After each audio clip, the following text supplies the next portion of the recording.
So what I hear now is that J.D. Vance is saying that the Supreme Court doesn't have any say over what the executive branch does. And of course, a lot of conservatives believe him because it's J.D. Vance. He wouldn't lie to you.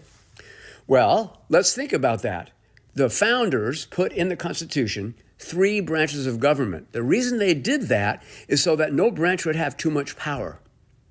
And the Supreme Court's job is to interpret the Constitution and then decide whether or not what the executive and the congressional branches of government decide whether or not what they're doing is or is not constitutional. That's their designed purpose. That's exactly what they're supposed to do. And anything done by the other two branches, anything that's done, can be reviewed by the Supreme Court to see whether or not it's constitutional. And if it's not constitutional, as interpreted by the Supreme Court, that's their job, then the other branches need to stop doing it. If the Supreme Court says it's not constitutional, then neither the executive nor the congressional branches are allowed to do that. That is the exact purpose of the Supreme Court, and it's a blanket thing. They can review anything that the other branches do for constitutionality, anything. So J.D. Vance's claims on what he claims the Supreme Court can't do, he knows, because he's got a law degree from Harvard, I think.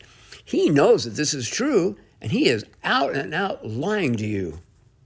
I mean, think about it. What else would the Supreme Court be there for? You think it's just there for the common person out there? No, the Supreme Court is there to keep the other two branches in check. Just the same way that the president keeps Congress in check. He has the veto, and Congress keeps the president in check because they have the power of the purse, supposedly.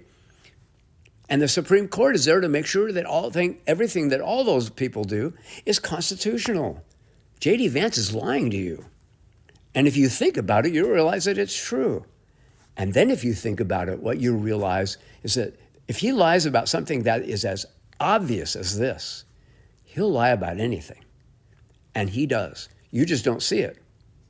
And I'm hoping that at least one or two of you sits back and says to yourself, man, it's a pretty obvious lie this time. How do you justify the idea that the Supreme Court can't review the constitutionality of the other branches of government? That's their job.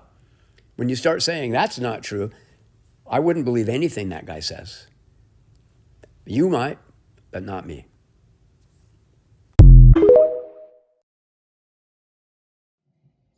We should just seize the administrative state for our own purposes. We should fire all of the people. I think Trump is going to run again in 2024. I think he'll probably win again in 2024. And he'll win by a margin such that he will be the president of the United States in January of 2025. I think that what Trump should do, like if I was giving him one piece of advice, fire every single mid-level bureaucrat, every civil servant in the administrative state, replace them with our people. And when the courts, because you will get taken to court, and then when the courts stop you, stand before the country like Andrew Jackson did and say the Chief Justice has made his ruling, now let him enforce it. And he did this, Ron, and then you talked to him about this afterwards because it was outlandish even then. So one of the things I've always been very sympathetic to is this idea that we don't have a real constitutional republic anymore. What we have is an administrative state, right? The administrative state controls everything, right? So to the point that like when Donald Trump wins, he can't even sometimes get his people in core positions of authority in the administrative state. It's like, well, do we have a constitutional republic? The founding fathers actually created a very powerful chief executive, a very powerful president. But if he can't even fire the people in his own administration, like, is this really a successful republic? So a lot of conservatives have said we should deconstruct the administrative state. We should basically eliminate the administrative state.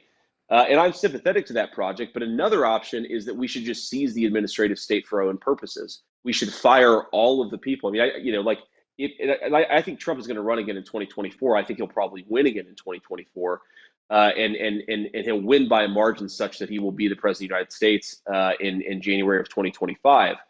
I think that what Trump should do, like if I was giving him one piece of advice, fire every single mid-level bureaucrat, every civil servant in the administrative state, replace them with our people. And when the courts, because you will get taken to court, and then when the courts stop you, stand before the country like Andrew Jackson did and say the Chief Justice has made his ruling, now let him enforce it.